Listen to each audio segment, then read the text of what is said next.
Hey, it's the Chief Bonding with Board Games, and what am I bringing you from PHALANX here on this preview?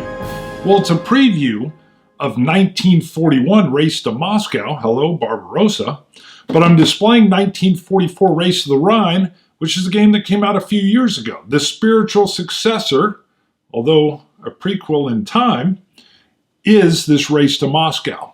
So if you don't know what either of these are, it's like a Euro war game.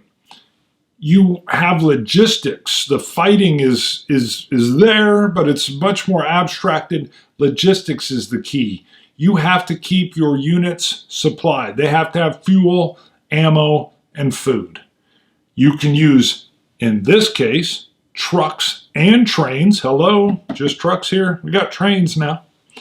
And there's some other differences here as well. Instead of different generals that have asymmetric powers, you have the North Center and the South armies that have some different asymmetric functions as far as the types of army groups they have, but you're also dealing with motorized, mechanized, and non-motorized. So they move differently, they'll fight differently. And the differences come from a German command deck of cards that are splayed out, one extra card base for every player that you have playing, and that gives a lot of variability to each game. It also plays, there's a Solitaire Mode, and then it can handle up to 3 or 4. You can throw in a Russian-controlled player, but that Russian-controlled player can even play in a 2-player version. So you could have all 3 German army groups in play and a Russian player, or you could even just go, you can either both be racing against each other, you could even have someone play the Russians. The Russian player plays totally different than the other 3 factions. And again, what you're getting from this style of game is a point-to-point movement. It's a race, and you're kind of almost pick up and delivering, handling your food, your ammo, and your gas. Let me go in and show you the board. Beautiful looking board, beautiful looking bits, and this is just a preview copy. It'll be live on Kickstarter November 18th. November 18th on Kickstarter. So go look there for more information after it goes live. Let's go take a look. All right, we're opening up again with a close shot of this box. Like I said, it just looks cold, and you get the trains. So again, looking at the board, if you've played or even just seen photos of Race to the Rhine, I really love the visual improvement that's here. This is a gorgeous map. You can see your little ovals there. Those will be your point-to-point movement cities. The arrows that you can see are specific to the colored type German unit. So you have the tan, you have the white, and then you have the darker gray. All right, a quick tour of the map. So first, the auto victory locations. So you can see the yellow star with the hammer and sickle in it. All right, boom. And then Moscow and the convergence where all of the different armies can really fight toward Moscow. And then way over here, we've got our third auto victory city. So Leningrad on the left, Moscow in the center, up for grabs for each of the players, and Rostov on the right. Coming down, turn order is just randomly drawn, placed, along with the ability for you to improve your supply as the game progresses. Beautiful track for extra railroad engines as they come into play. I really like how they're displayed out. And then you just have your standard storage down here. Now, as you can see, there's one of our troop units, but let me come over a little more centralized so you can see several of the units, and then I'll show you their cards and a little bit more of their bits. All right, a little more centrally located here. with our tan units. So again, we have an army unit, and then you have your mechanized or armored unit. Also covered by supplies, these are one of the jump off locations, and that's what you would see under here as well. What's very nice, again, and I know none of these are final in a prototype, but let me see if I can get focus. That one's upside down, so the food's upside down, but you have ammo as that dark brown. You've got your gas, and then you've got your food. Looks like bags of wheat or barley. So the bits here are also a giant upgrade. Now I'm going to slide down. By the way, before I do, you can see right off the bat each of these Russian stars with the hammer and sickle are where the Russian units begin the map or begin the game on the map. So you're going to be punching into their front armored line right at the beginning of the game. Be right in conflict. There's conflict.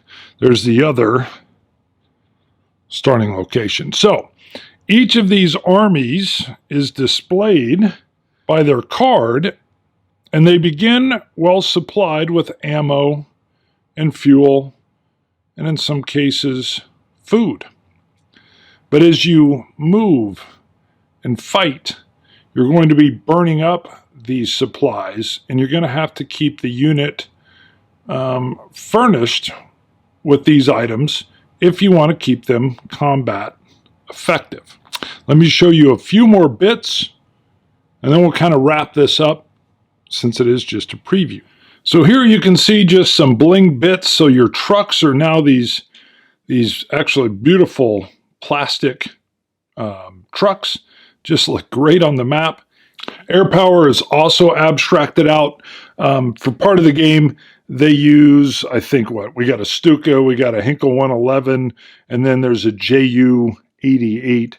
But it's just, again, a nice touch with the minis, and I hope these are definitely part of the final part of the game.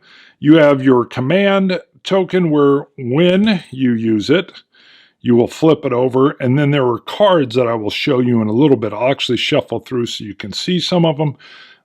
That will allow you a lot of player and play variability as you play the game multiple times. These tokens right here you will be using to mark off cities on the board as you take them. The railroad track symbol is on the flip side, and you will be keeping a rail line, ideally, connected as you move deeper and deeper into Russia. Rail lines or railroad cars will supply you more efficiently than trucks. Sliding over to Army Group North, you can see a ship here as well.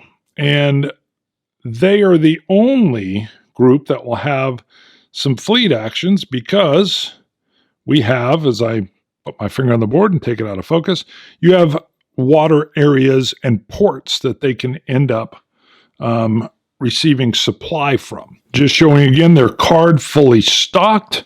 So if I were to take these off, you can see it tells you the bits that are required and you use them as you need them. Again, I'm going to stay abstract. Here's some extra bits. There are halt orders that can come about due to combat or weather effects or lost battles. There are extra Russian chits that can be played down on the board to break up lines of supply. And these cards up here, I'm going to pick up and pull into closer view so you can see how they work as a command randomizer. So the German high command deck, come on, there we go, looks like so. Depending on the number of players that are playing on the German side, you'll have that many cards plus one out on the table. So if you had all three German units in play, you would have 4 cards like I displayed at the beginning. And these different cards, so if there are 4 of them out there, you're able to draw them and take them into your hand via the hand symbol. And they do different things. So Brandenburg is play during combat, and you're allowed to draw another Soviet card. I'm going to show you the Soviet cards in a bit. When you come into conflict with a Soviet army, you have to expend supplies based on whatever the card says in order to win that fight. This is great because there are some Russian beasts that are out there, and you may not want to go up against them. All right, another card. I'm not going to try to pronounce it. I'll blow it. But again, move one medal token, which means, again, a medal, and that's one way you win if you don't have an instant victory. So you can move a medal token onto another objective city in any color. You could literally pull a medal token starts on the game board based on locations that are listed, and you're able to draw them over to an area that you'll be able to connect to, which maybe you wouldn't be because it's in an opposing German player's map area. I'm going to just zip through. You have some that will allow you to transport goods, and some will strengthen you in being able to supply an extra truck or to fix track. Activate a single army to move. So there are multiples of these cards. Let me show you some of the Russian cards that you will be battling. So if I moved into a space, all right, we would flip a card. I wouldn't just turn it over, but I preset this up. And in order to battle this 27th Army unit, I would need to get rid of 2 ammo crates off of my Army's card, assuming I had it. Now, if I didn't, let me keep my hand here. If I didn't, let's say I only had 1, I would have to still get rid of 1 off of my card. Let me roll down. So I would still get rid of, let's say I only had 1. I would still have to get rid of this, but it would mean I didn't meet the qualifications to win that combat, and I would actually have to retreat back to the space where I'd come from. But if I did, fine, I've moved in, I've got that space. Now I wanted to show you, here's a mech core, and you can see this would have cost 3 ammo. It's going to cost a fuel, but I would get a medal. So I would keep this card, and it would count just like a medal that is on the board that I would collect.